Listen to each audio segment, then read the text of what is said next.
Todos já conhecem essa passagem do encontro de Jesus com um jovem rico. A Bíblia descreve que esse jovem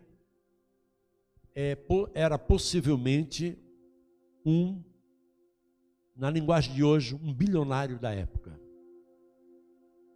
Um jovem que tinha bens materiais, tinha muitos imóveis, era um jovem religioso, frequentava a sinagoga e desde a sua infância ele conhecia a lei mosaica. E ele tinha uma inquietação dentro dele. Faltava algo dentro dele. Ele não tinha uma paz. Apesar da sua prosperidade financeira, apesar do seu crescimento material, apesar de ter muitas propriedades, posses, mas dentro dele havia uma inquietação. E ele ouve falar acerca de Jesus. E quando ele se aproxima de Jesus, ele viu que aqueles pescadores que andaram ao lado de Jesus, que estavam servindo a Jesus, a vida deles foram transformadas. Havia sinais de Deus através da vida de Pedro. Havia sinais de Deus através da vida de João.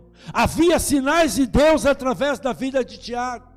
E Pedro, João e Tiago eram conhecidos da sociedade.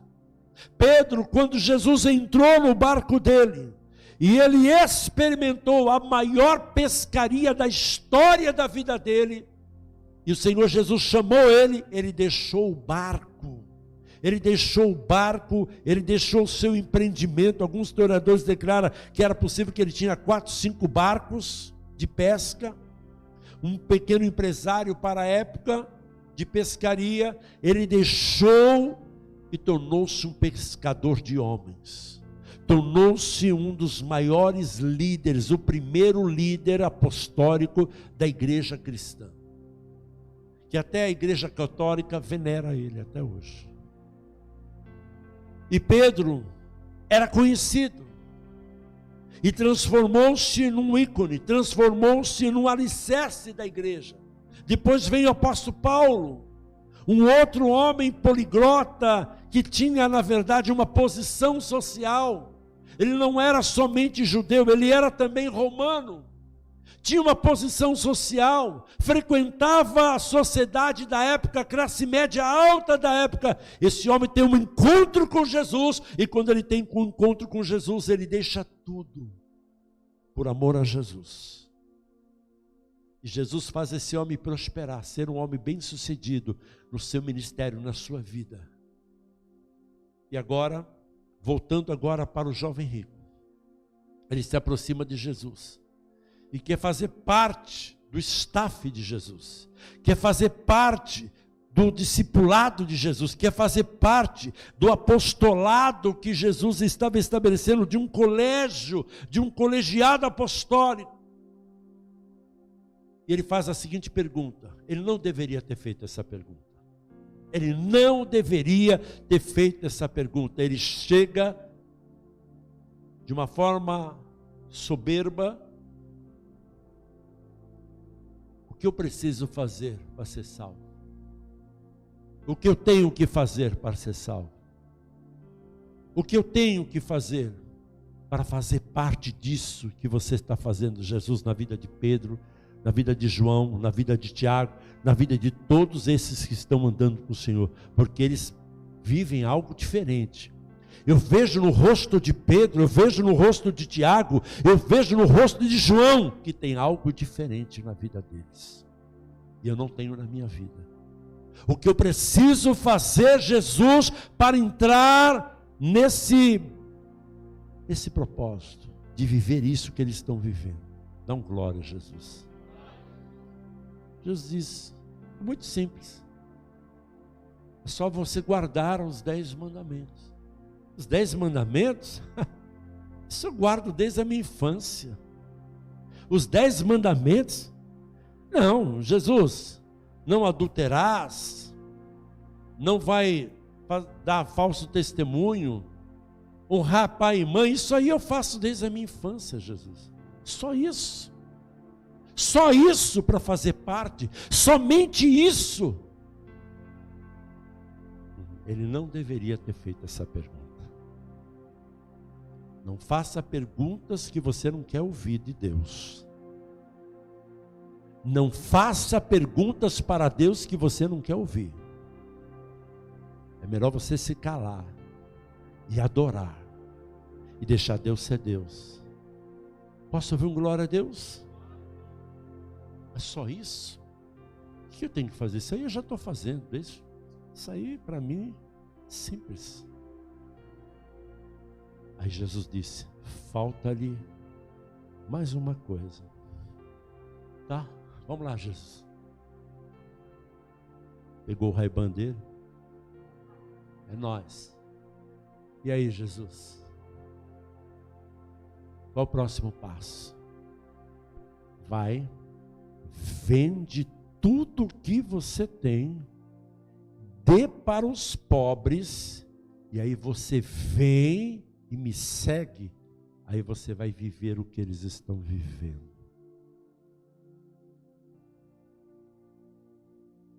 Aí, esse jovem ficou triste, foi embora.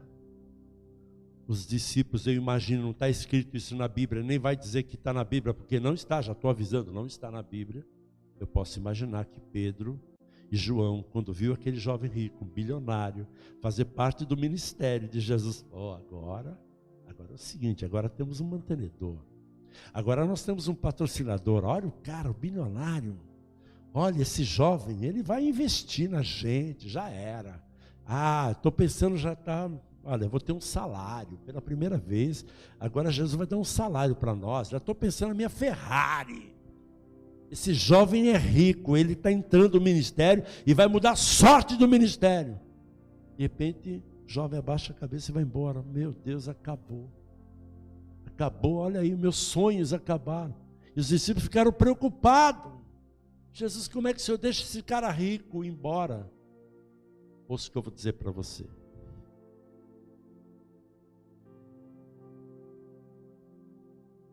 Ter. Arrogância de ter versus a humildade de ser.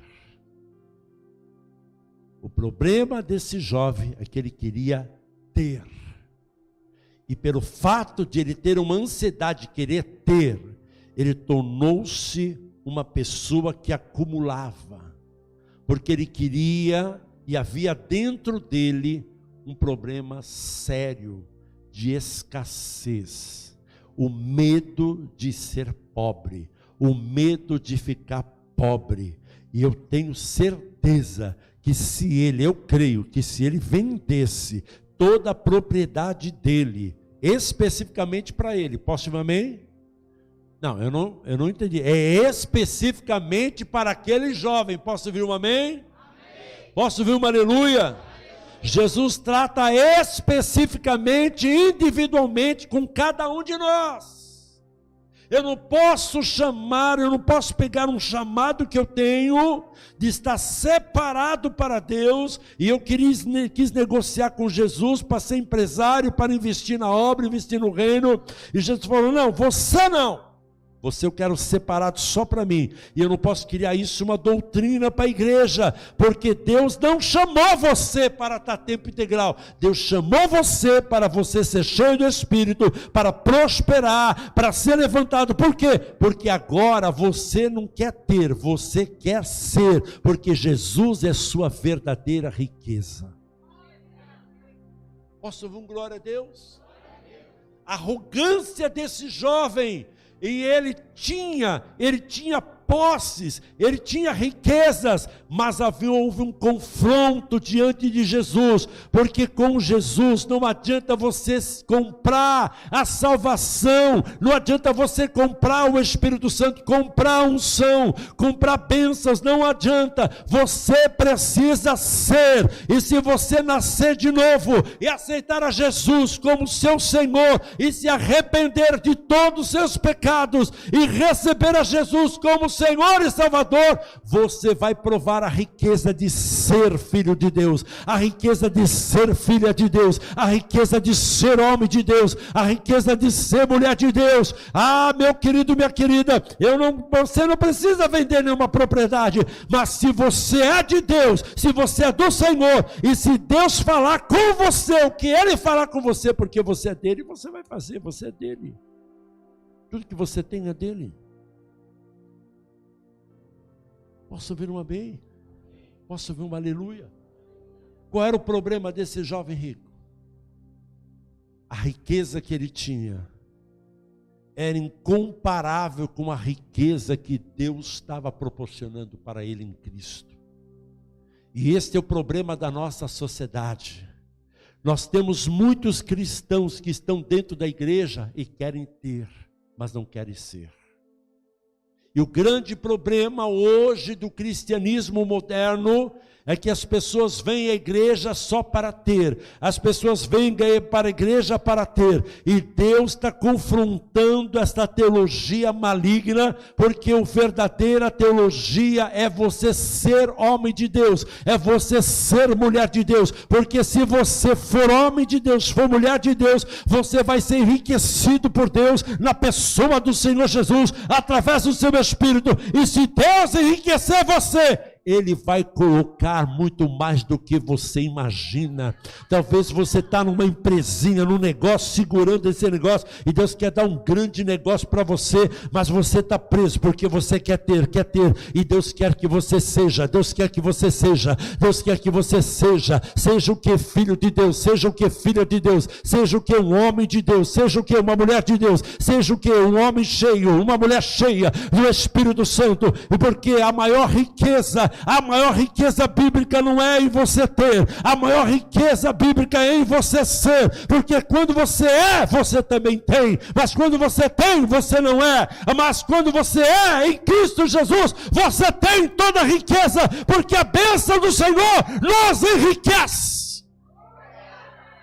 E a igreja está sendo mexida, o Espírito Santo está mexendo na igreja, desde 2020, Deus está abalando as igrejas, Deus está consertando a igreja, Deus está consertando. Eu vi em 2000 uma espada descendo sobre as igrejas, e eu vi um prumo descendo sobre a igreja, e eu disse: Deus, o que é isso? Eu estou alinhando a igreja, eu estou consertando a igreja, porque chegou o momento de eu levantar uma nova geração da igreja, de verdadeiros adoradores que adoram o Pai em espírito e verdade, de homens e mulheres verdadeiramente enriquecidos. Por quê? Porque esta palavra que o Senhor tem liberado para nós, para o mês de junho, está em Deuteronômio, capítulo 8, Deuteronômio, versículo 18, na versão NVI. O Senhor, aleluia, olha só que palavra poderosa. Mas lembre-se do Senhor, o seu Deus, pois é Ele que te dá a vocês a capacidade de produzir riqueza. Fica comigo, é o meu Deus que me capacita, é o meu Deus que me habilita, é o meu Deus que me dá unção, para que através desta unção eu possa produzir riqueza. Posso ouvir um amém? Posso ouvir um aleluia? Se esse jovem tivesse, isso é o que eu creio, aceitado a Jesus como Senhor e Salvador, eu acredito que possivelmente Jesus poderia: volta aqui, não precisa vender nada. Só que isso não pode estar no seu coração. Diga comigo: não há como conviver com as riquezas materiais e as riquezas espirituais. Diga comigo: só tem uma fórmula. Se a riqueza espiritual for maior que a riqueza natural,